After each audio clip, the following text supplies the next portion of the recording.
may tubig parati sa loob. So, sabi niya, so solution na. Pero ang sabi ko na lang, butasan na lang niya ng pako, i-drill niya ng konti para may dadaan. Yung mga ganyang kakonting tubig. Para hindi mag-ipon. Kawawa naman yung kung maipon sa loob. So, ito yung downspout number 3. Galing sa bubong yan, diretso.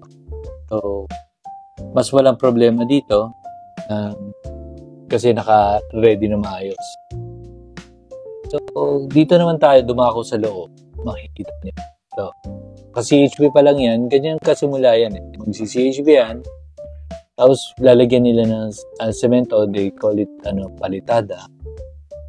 So, what he's doing is nagpapako siya, ile-layout niya, bale ang kapal kung gaano karaming semento. Nakita niyo yung kaninang hinahalong semento, dyan ipapahid yun.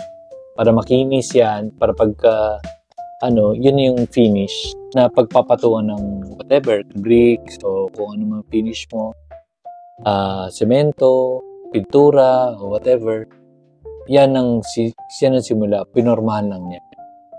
So, yung pinako niya dyan, may pako yan na kabilaan, ayan, kita mo, may tali dyan, di ba?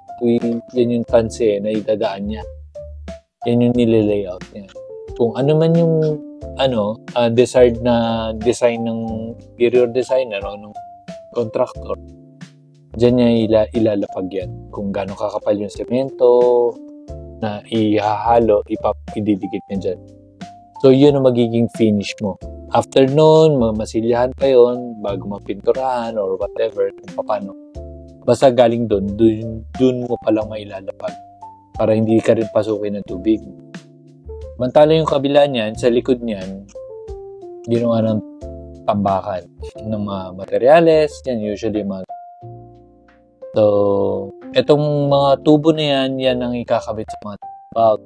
So, para ma-connecta yung galing sa bubong, pababa hanggang sa ground floor, hanggang sa may linya ng So, ito makikita mo